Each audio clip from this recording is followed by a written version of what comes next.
Semua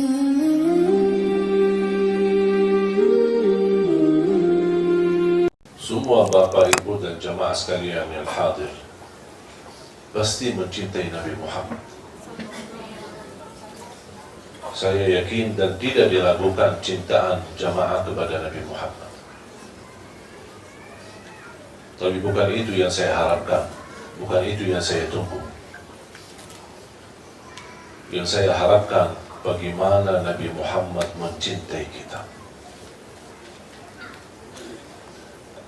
Kalau Nabi Muhammad mencintai kita, berarti ibu-ibu selamat dunia akhirat. Terjamin dapat syafaat Nabi Muhammad. Terjamin husnul khatimah. Terjamin menjadi ahli surga. Karena tidak mungkin Nabi Muhammad mencintai seorang ahli neraka. Tidak mungkin Nabi Muhammad mencintai seorang yang su'ul khatimah.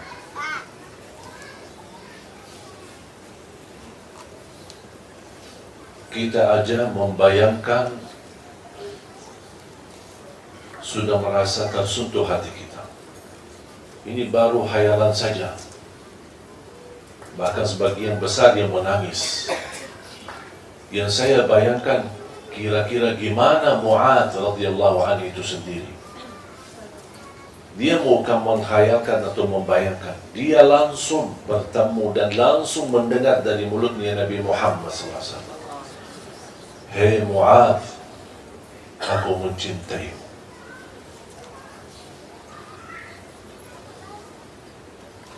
Bagi Mu'adz radhiyallahu anhu, dengan ucapan ini, saya yakin dia tidak pernah merasa bergembira sebagaimana saat dia mendengar ucapan Nabi Muhammad kepadanya.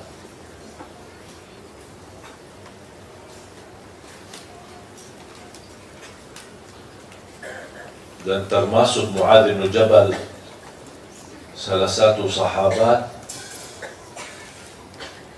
yang paling mengerti perbedaan antara halal dan haram. Sampai Rasulullah berkata, kalau ada ingin tahu perbedaan halal yang haram mana yang halal, mana yang haram, dan ialah Mu'adz radhiyallahu anhu.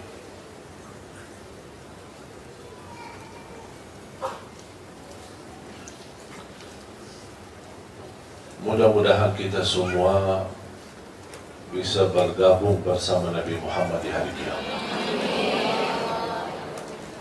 Menatap wajahnya,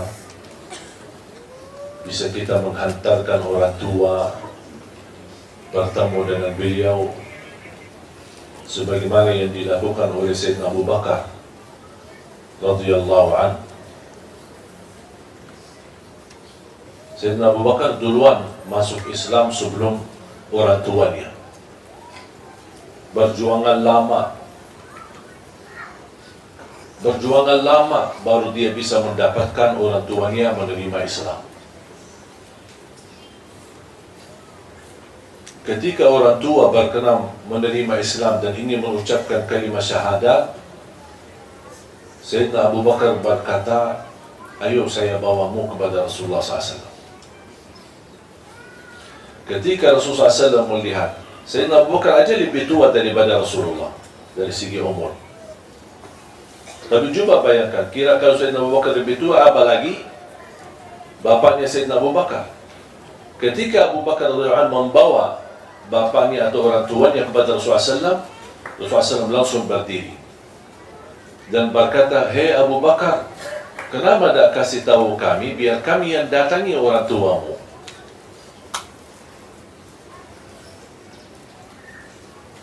Apa jawab Sayyidina Abu Bakar? Kamu jauh lebih mulia untuk didatangi daripada orang tua saya. Coba betapa Nabi Muhammad mencintai, Sayyidina Abu Bakar mencintai Nabi Muhammad lebih daripada orang tuanya. Walaupun orang tuanya sakit-sakitan, cukup tua, cukup usia, tetapi tetap dia membawakan orang tuanya kepada Nabi Muhammad. Nabi Muhammad justru meminta, coba kalau anda kasih tahu kami yang datang. Tidak apa-apa, kami datang.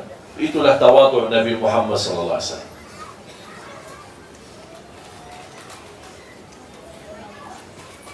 Belum lagi cintaan Rasulullah SAW kepada Siti Khadijah. Jangan kepada Siti Khadijah sendiri, bermulia akhlaknya Nabi Muhammad bersama kawan-kawannya, teman-temannya. Siti Khadijah, Rasulullah SAW sangat luar biasa mulia akhlaknya demi cintaannya kepada Siti Khadijah. Sampai pernah satu saat Rasulullah SAW bersama Siti Khadijah didatangi malaikat Jibril. Rasulullah SAW berpisah sebentar, sesaat bersama malaikat Jibril, dan malaikat Jibril berkata, itu Khadijah ya? Kata Rasulullah SAW, ya Khadijah, istriku. Sesudah Rasulullah SAW menerima wahyu, malaikat Jibril menyampaikan, mohon ya Rasulullah, titip salam aku kepada Khadijah.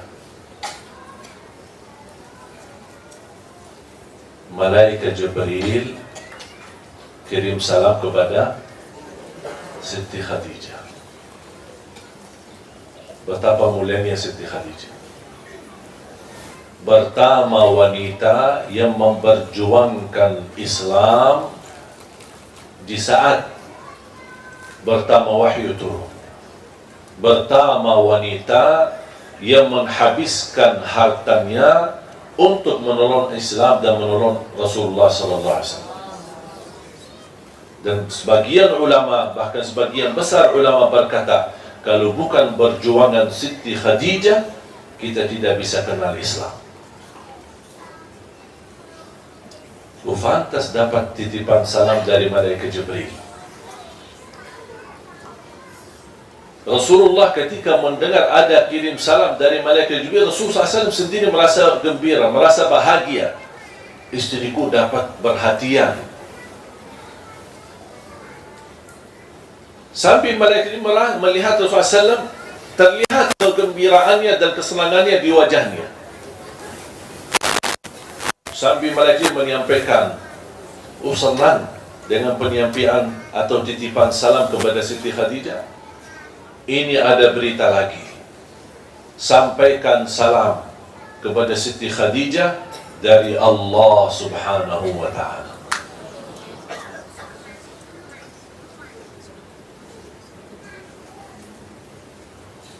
Ketika Rasulullah SAW bertemu dengan Khadijah radhiyallahu anha, dia menyampaikan ada kirim salam dari malaikat Jibril. Dia langsung bergembira, bersenang. Ini belum diucapkan ada salam dari Allah. Ini baru dari malaikat Jibril sudah dia bahagia. Kata Rasulullah SAW, ada lagi. Ada kirim atau titipan salam dari Allah untukmu. Langsung nangis Siti Khadijah. Betapa mulianya seorang yang mendampingi Rasulullah SAW.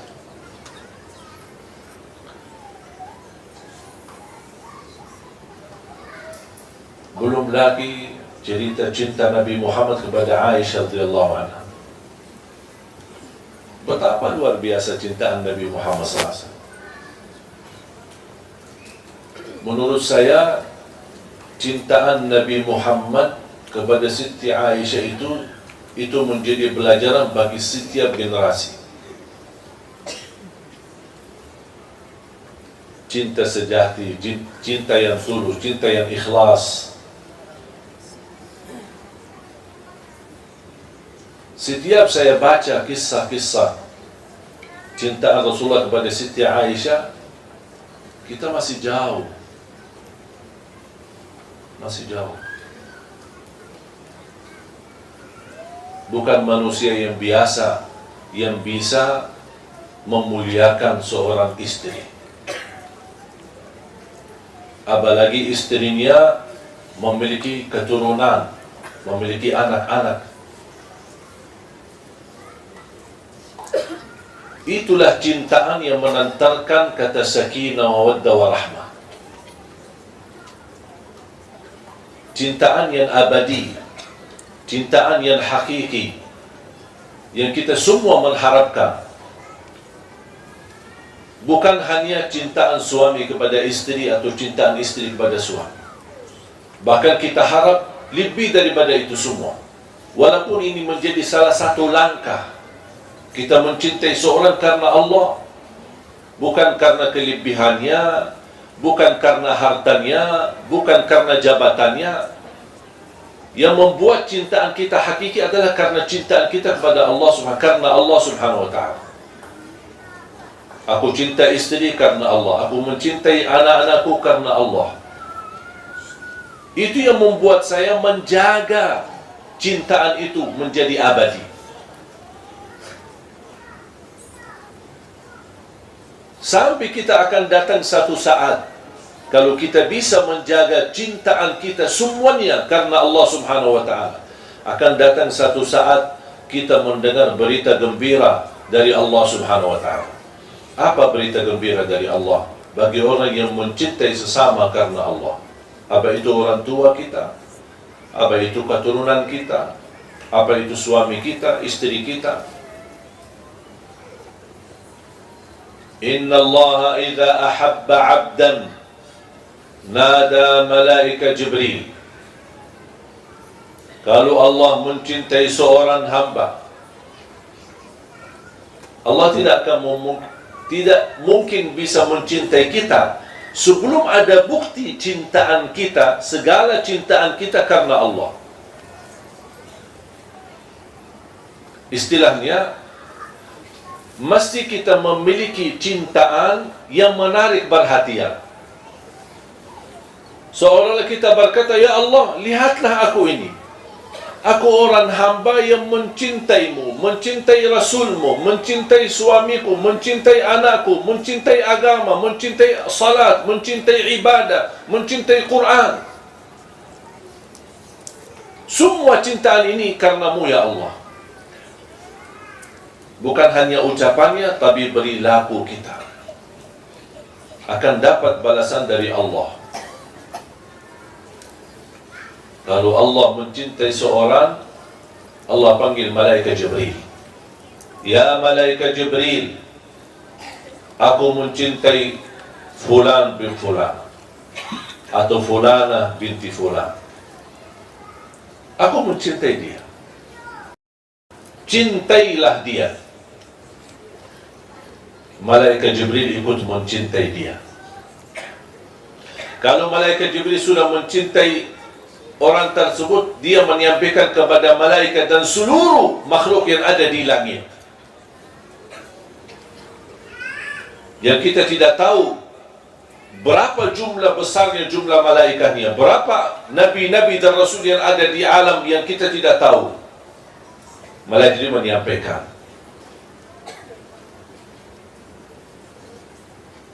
hei penduduk langit, ahlus sama, ahli langit, Allah mencintai fulan bin fulan, fulana binti fulan, dan aku mencintai mereka. Cintailah kalian terhadap mereka. Disitulah dicintai oleh semua yang ada di langit. Allah mencintainya, malaikat Jibril mencintainya, dan semua hamba-hamba Allah yang ada di langit mencintai. Selepas itu, apa yang akan terjadi? Kalau ahli langit mencintai kita, akan Allah wujudkan al-qabul di muka bumi. Kemanapun kita berada, disayangi orang, disenangi orang, dihormati orang, dimuliakan orang, dimanapun kita berada, biarpun kita ke negeri asing. Dan kadang-kadang kita di salah satu tempat, misal lagi jalan sama keluarga, mungkin di tanah suci, lagi umrah atau haji, atau lagi di satu tempat, misal lagi jalan-jalan kemana, ada satu kejadian, tiba-tiba ada orang kita tidak kenal datang menolong kita, menurusi kita, menantarkan kita. Itu bukan sesuatu yang terjadi kebetulan. mudah-mudahan menjadi tanda Allah mencintai kita. Makanya Allah menghantarkan orang yang mampu menolong kita. Banyak yang terjadi di muka bumi ini, ada tanda-tandanya, tapi tidak semua bisa mengerti tanda-tanda itu. Ketika pun kita memiliki kesalahan, memiliki kekurangan, dan kita mendapatkan ujian, jangan ada yang merasa Allah tidak mencintai saya lagi karena saya terus ujian, habis ujian, ujian lagi, selesai dari ujian, jatuh kepada ujian lagi. Justru itu tanda Allah masih peduli kepada kita. Yang Allah tidak pedulikan orang yang tidak pernah Allah perhatikan, menjadikan hidupnya sia-sia, menjadikan hidupnya sengsara, tidak pernah diuji, dibiarkan begitu saja. Dalam keadaan senang dibiarkan, dalam keadaan apa dibiarkan sama Allah SWT. Itu yang paling bahaya. Tapi ketika kita diuji, justru tanda itu Allah masih ingat sama kita. Allah masih ingin memberikan teguran, tapi dengan cara Allah, supaya kita bisa muhasabah diri, bisa lebih dekat. Barangkali selama ini kita lebih tergantung kepada makhluk. Allah ingin melihat kebaikan kita. Kita orang yang baik, orang yang mulia, tetapi kok kenapa selama ini masih tergantung dengan makhluk? Allah kasih ujian supaya ujung-ujungnya apa? Yang anda sebutkan bukan hei fulan, hei fulana, tolonglah aku, tapi tidak. Akan datang satu saat yang keluar dari hati dan ucapan lidah kita, ya Allah, tolonglah aku. Itu bisikan yang istimewa karena keluar dari tulus hati kita, ikhlas, dan itulah yang ditunggu oleh Allah Subhanahu wa ta'ala. Dan semakin mulia cintaan kita kepada Allah dan kepada segala sesuatu yang baik, kebaikan, perjuangan kepada Islam, kepada amal saleh, kepada amal jariyah, kepada Al-Quran, kepada tahajud, kepada salat duha, kepada puasa sunnah, silaturrahim. Cintailah amal kebaikan, bukan karena diperintahkan, tapi kita mau melakukannya karena aku cinta mendekatkan diri kepada Allah Subhanahu wa ta'ala. Kalau kita aja dekat sama raja, atau sama orang pejabat tinggi, atau sama orang yang mulia, kita merasa berbahagia. Gimana kalau kira-kira kita menjadi orang yang dekat sama Allah? Berarti doa kita diijabah, hajat kita dikabulkan, masalah kita diangkat, apapun yang kita hadapi akan diselesaikan oleh Allah Subhanahu wa ta'ala, karena kita termasuk golongan yang dicintai Allah. Dan mungkin Allah mencintai seorang, tapi Allah membiarkan begitu saja.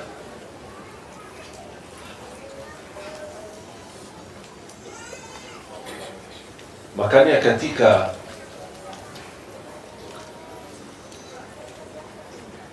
saya bersalawat,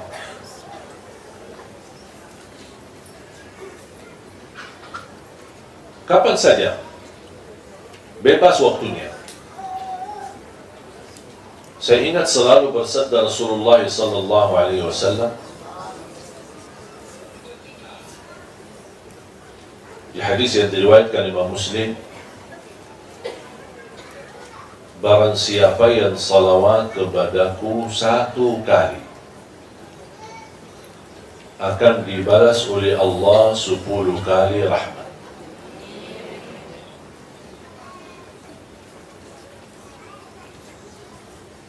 Betapa kita sangat membutuhkan rahmat dari Allah. Tahu tak rahmat? Apa? Kasih sayang. Mau gak disayangi sama Allah? Balbanialah salawat. Saya tidak menemukan amal saleh, apa itu baca Quran, apa itu tahajud, apa itu puasa, apa itu amal jariyah, banyak macam-macam amal saleh kan. saya tidak pernah menemukan amal saleh yang lebih istimewa menjaminkan kasih sayangnya Allah kepada kita berlipat ganda selain salawat kepada Nabi Muhammad. Semakin banyak salawat, semakin tercurah banyak kasih sayangnya Allah kepada kita. Belum lagi kita terjamin dapat syafaat Nabi Muhammad. Belum lagi nama kita dikenal Nabi Muhammad, khususnya malam Jumat dan hari Jumat. Semakin banyak salawat kita, karena itu permintaan Nabi Muhammad, berbanyaklah salawat kepadaku hari Jumat dan malam Jumat, karena salawat kalian malam Jumat dan hari Jumat Allah hantarkanlah kepada aku. Berarti kalau ada malaikat yang membawa salawat kita, karena begitu banyak salawat kita kepada Rasulullah, pasti Rasul kenal sama kita. Karena tidak mungkin malaikat berkata, ini salawat dari Indonesia. Pasti malaikat berkata, ya Rasulullah, ini salawat fulana binti fulan. Jadi nama kita dikenal sama Rasul. Kalau nama kita dikenal sama Rasul, jangan khawatir. Nanti Rasul bakal cari kita nanti di hari kiamat. Karena dia sering mendengar nama kita. Sering. Kenapa dia sering dengar nama kita? Karena malaikat Jibril sering mendengar salawat kita, dan malaikat Jibril yang membawa nama kita kepada Rasulullah SAW.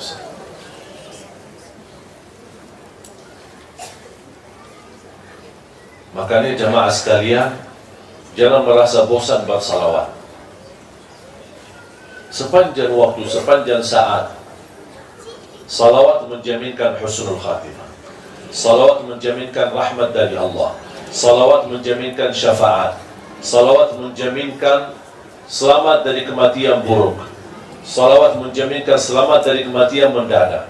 Salawat menjaminkan selamat dari kecelakaan. Salawat menjaminkan terkabul hajat kita. Salawat menjaminkan kita dekat posisi kita sama Rasulullah nanti di hari kiamat. Salawat kita semakin banyak besar pahalanya di sisi Allah. Diangkat derajat kita, dihapuskan dosa, terkabul hajat, terjamin doa kita diijabah oleh Allah Subhanahu wa taala. Dan setiap saya melakukan amalan, saya selalu rasakan ingin meniru Nabi Muhammad sallallahu alaihi wasallam. Saya berpakaian baju dalam maupun baju di luar, saya selalu gunakan tangan yang kanan dulu baru. Kenapa? Sunnah. Terus ada lagi? Karena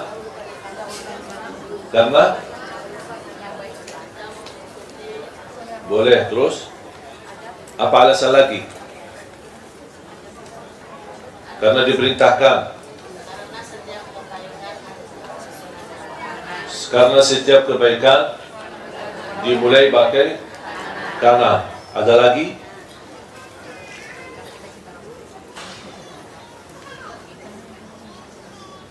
Saya harap mulai hari ini rubah pikiran itu semua. Bukan karena kanan itu sesuatu kebaikan. Segala kebaikan kita mulai pakai tangan kanan. Bukan karena itu sunnah. Bukan karena itu dianjurkan atau diajarkan. Bukan karena itu diperintahkan.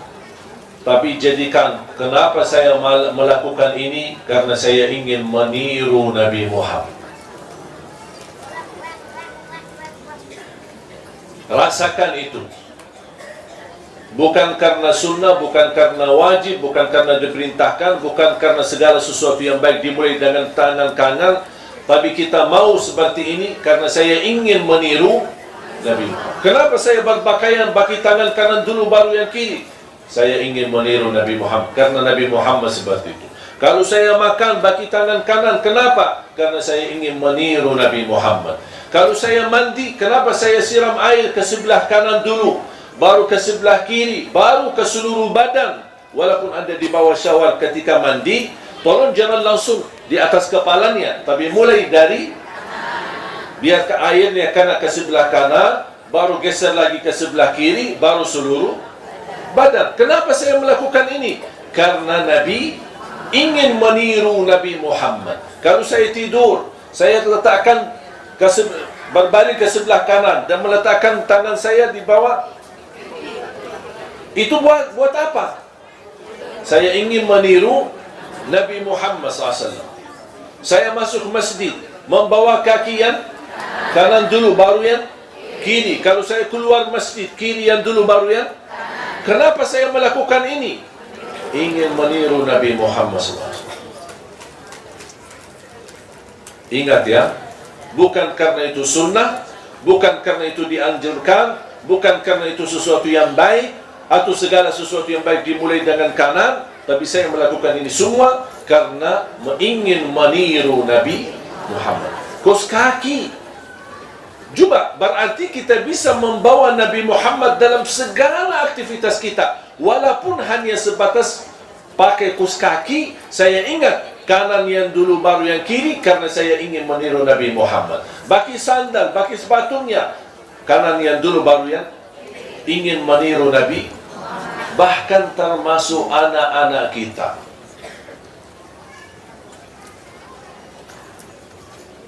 Biasanya kalau kita memberi sesuatu kepada anak kita,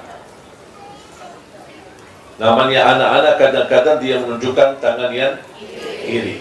Apa itu, permen atau apa makanan, apa sajalah. Betul? Sering terjadi itu, anak-anak selalu menggunakan tangan yang kiri. Dan kita berkata apa? Mana tangan yang manis? Betul? Atau mana tangan yang bagus? Mana tangan yang baik? Boleh nggak kita rubahkan istilah mulai hari ini? Kalau anak kita mau ambil sesuatu, kita berkata, mana tangan yang dicintai Nabi Muhammad?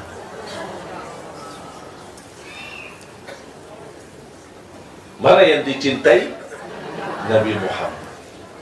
Supaya dari kecil dia tertanam meniru Nabi Muhammad dalam segala hal. Walaupun dia masih anak-anak tidak tahu apa itu Nabi Muhammad. Tak apa-apa. Kita ajarin. Kita kuatkan hubungan batinnya, hatinya. Hubungan baik sama Nabi Muhammad. Semakin dia dewasa, semakin dia besar, dia akan tahu segala perilakunya dia ternyata meniru Nabi Muhammad. Dia akan pasti mencari tahu siapa ini Nabi Muhammad. Ternyata Nabi Muhammad adalah teladanku.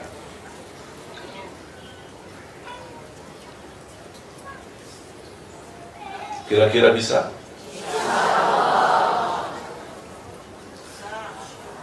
Ibu jamaah sekalian, kalau bisa ibu bertahan dan menjaga, ingin meniru Nabi Muhammad, ingin meniru Nabi Muhammad, ingin meniru Nabi Muhammad, dan kita bisa menjalani ibadah ini dengan perasaan ini selama 1 minggu, insya Allah ibu-ibu akan merasa jauh lebih indah hubungan batin kita sama Rasulullah.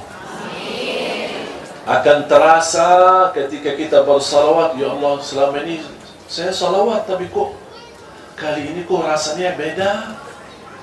Karena sudah ada ruh kita yang bersambung dengan ruh Nabi Muhammad SAW.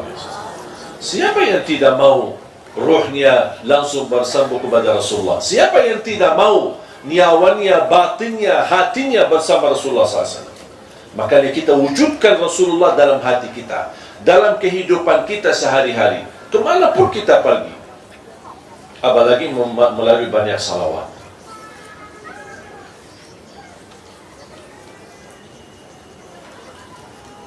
Saya akhiri satu cerita. Betapa Nabi Muhammad tidak pernah lupa sama kita. Walaupun dia di posisi sangat istimewa, kadang-kadang keistimewaan yang kita dapat membuat kita lupa diri, jangankan lupa orang lain. Ketika Rasulullah SAW Isra Mi'raj, dibawa oleh malaikat Jibril, menembuskan 7 langit, lapisan langit 1, 2, 3 sampai 7. Di langit yang ke-7 bertemu dengan Nabi Ibrahim, bersandar di Baitul Ma'mur. Apa itu Baitul Ma'mur? Kaabahnya langit. Karena ada Kaabah di langit, ada Kaabah di bumi. Dan posisi Kaabah di langit sama persis di atas Kaabah yang di bumi. Dan di Kaabah yang langit ini yang ditawafi oleh malaikat. Sekali tawaf 70,000 malaikat. Nabi Ibrahim bersandar kepada Baitul Ma'mur. Nabi Muhammad melihat. Dan setiap 70,000 malaikat selesai tawaf, bergiliran kan, ada malaikat lain. Mereka geser, malaikat 70,000 lagi malaikat baru tawaf. Yang sudah tawaf pertama menunggu gilirannya, kata Nabi Muhammad SAW, yang sudah bertawaf tidak berkesempatan lagi tawaf lagi sampai hari kiamat. Sampai hari kiamat menunggu gilirannya. Kenapa? Itu menunjukkan tanda apa? Tandanya, jangankan jutaan malaikat, miliaran malaikat yang sedang tawaf. Semuanya bertasbih, tahmid, tahlil, takbir. Disitulah malaikat Jibril hantar Nabi Muhammad SAW dan menyuruh Nabi Muhammad naik. Saya tidak bisa lanjut lagi naik. Kalau saya naik akan terbakar karena sudah berbatasan dengan cahaya Allah. Saya tidak bisa naik, kata malaikat itu. Tapi wahai Nabi Muhammad, kamu diizinkan untuk naik. Nabi Muhammad naik. Disitulah tercampur Nabi Muhammad, cahayanya Allah dengan cahaya Nabi Muhammad SAW. Ketika Nabi Muhammad SAW sudah di posisi yang paling istimewa, yang disebutkan Al-Maqamul Mahmud, yang tidak boleh didapati oleh selain Nabi Muhammad SAW. Makanya Nabi Muhammad SAW minta didoakan. Coba, bukan kita aja minta Nabi Muhammad mendoakan kita, kita juga minta Nabi Muhammad mendoakan. Nabi Muhammad minta, doakan saya. Kok Nabi Muhammad minta kita doakan? Dari mana kok bisa kita? Kita kan hamba biasa. Kok mana Nabi Muhammad minta kita doakan supaya dia tetap diberikan ke makam mahmud, darajat yang teristimewa nanti di hari kiamat. Apa doanya? Doa setelah azan. Allahumma salli ala Muhammad wa ala ali Muhammad kama sallaita ala Ibrahim wa ala ali Ibrahim innaka Hamidum Majid. Allahumma rabba hadhihi ad-da'wati at-tamma was-salati al-qa'imah ati Muhammadan al-wasilata wal terus wad-darajata al-'aliyata ar-rafi'ah wab'athu. Itu dia wab'athu maqaman mahmudan alladhi wa'adta innaka la tukhliful. Berarti Nabi Muhammad meminta doa kita. Makanya setiap saya dengar azan, saya tidak mau berkomunikasi kepada siapapun. Sampai istri saya sudah terbiasa, ketika mendengar azan tidak bisa diajak bicara. Sudah tahu, saya harus mendengar karena ada titipan Nabi Muhammad minta kita doakan. Dan saya mau menjadi orang yang berkenan mendoakan Nabi Muhammad. Walaupun saya tidak fantas, tapi karena itu permintaan. Kenapa saya melakukan ini? Bukan saya merasa diri lebih baik, tetapi karena saya ingin memenuhi permintaan Nabi Muhammad SAW. Coba 5 kali kita mendoakan Nabi Muhammad. Coba kalau kita termasuk orang yang istiqamah mendoakan Nabi Muhammad setiap habis azan, kira-kira dikenal gak Nabi Muhammad? Pasti dikenal. Makanya banyak orang menganggap ini memang doa biasa, kita semua hafal. Tapi pernah nggak kita bawa perasaannya Nabi Muhammad yang minta kita doakan? Sallallahu aliyal wasilah memohon kepada Allah untuk aku wasilah. Apa itu wasilah? Wasilah itu adalah darajat yang tertinggi di sisi Allah untuk Nabi Muhammad SAW. Kan disebutkan dalam doa al-wasilata wal-fadilah.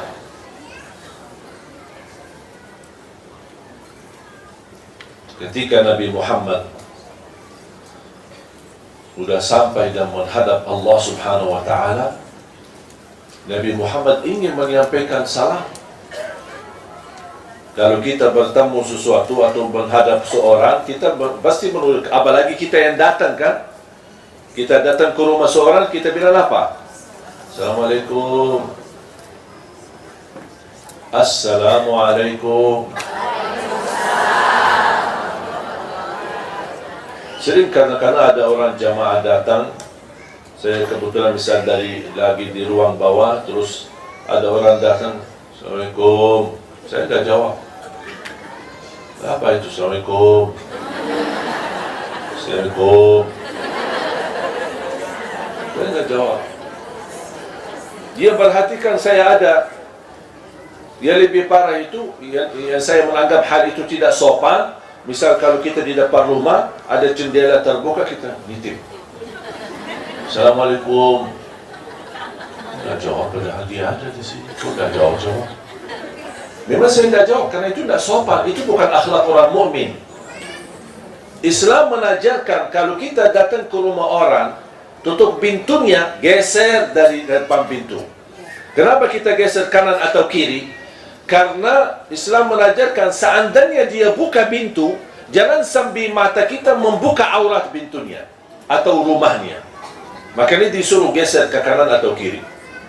Udah kita Masya Allah begitu buka pintu, ada siapa di sini? Panjang matanya.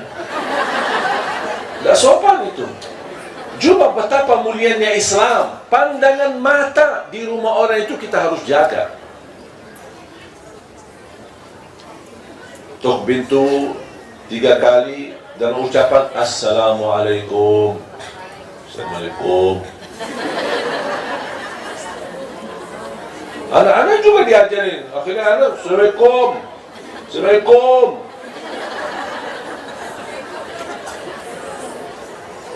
Mohon hal yang dianggap kecil semacam ini mohon diperhatikan. Karena ucapan salam itu doa. Assalamualaikum. Doa dapat salam, dapat sejahtera, dapat kedamaian, dapat rahmat, dapat berkat dari Allah Subhanahu wa ta'ala. Makanya ketika Nabi Muhammad menghadap Allah, dia apa yang harus saya seorang pendatang bertemu Allah, apa yang saya ucapkan? Kalau saya bilang Assalamualaikum, Allah Maha Salam. Bagaimana saya mengucapkan Assalamualaikum ya Allah? Allah lah memberi salam. Allah anugerahkan ucapan-ucapan yang istimewa. Nabi Muhammad mengucapkan At-tahiyyatu, As-salawatu, Al-mubarakatu, At-tayyibatu Lillahi Rabbil Alamin. Makanya menjadi tahiyat dalam salat kita. Itu pertama yang diucapkan oleh Nabi Muhammad SAW kepada Allah SWT. Karena tidak layak Nabi Muhammad SAW berkata, Ya Allah, Assalamualaikum. Maksudnya apa Assalamualaikum? Karena kepada kita sama-sama manusia boleh. Tapi kalau kita sama Allah, tidak boleh. Karena Allah Maha memberi salam. Bagaimana kita bilang Assalam kepada Allah?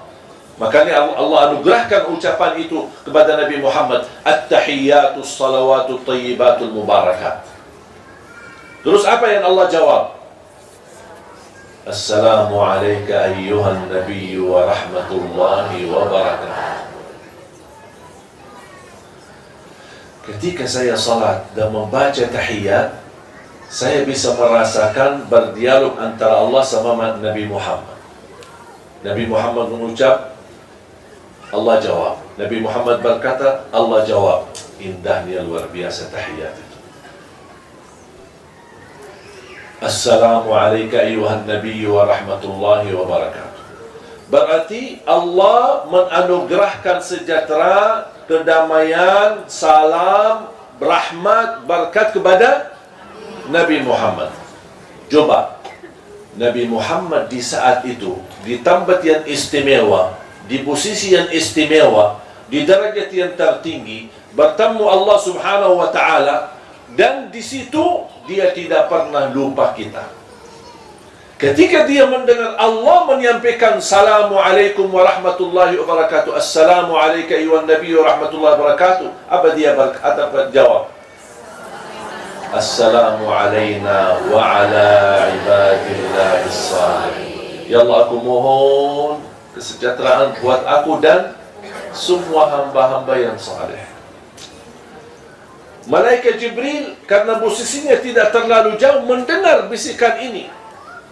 Ya Allah, betapa Nabi Muhammad sampai ingat hamba-hamba yang saleh. Ya Allah, anugerahkan salam, rahmat, berkat kepada semua hamba-hambamu yang saleh, termasuk malaikat Jibril dan semua. Ketika malaikat Jibril mendengar, fantas malaikat Jibril berkata, layaklah asyhadu an la ilaha illallah wa asyhadu anna Muhammadar Rasulullah.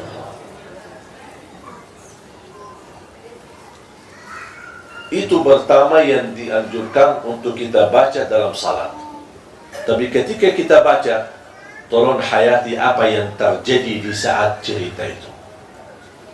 At-tahiyatus salawatu adalah ucapan Nabi Muhammad kepada Allah. Assalamu alayka ayyuhan nabiy wa rahmatullahi wa barakatuh, ucapan Allah kepada Nabi Muhammad. Assalamu alayna wa ala ibadillahi salihin, ucapan dan permohonan Nabi Muhammad kepada Allah untuk dirinya dan hamba-hamba yang tidak pernah mau lupa sama kita.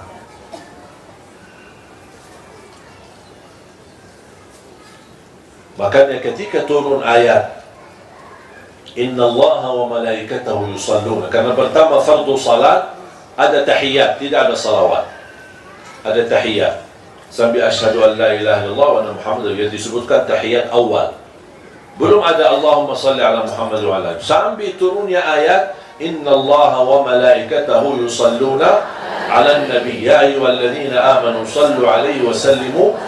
Di situ ada perintah, hei orang beriman, bersalawatlah kepada Nabi Muhammad dan bersalamlah taslima.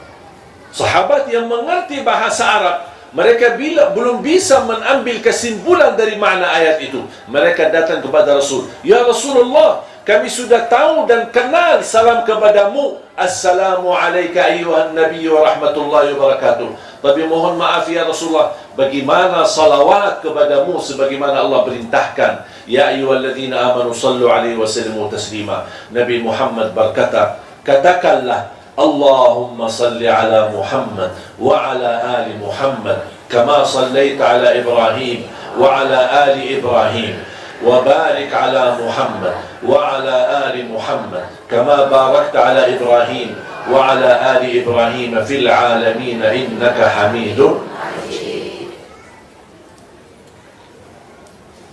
Faham Bu? Bisa kira-kira mulai hari ini kita bisa hayati tahiyat, hayati salawat, segala yang kita jalankan dan kita lakukan selalu ingin meniru Nabi Muhammad. Di antaranya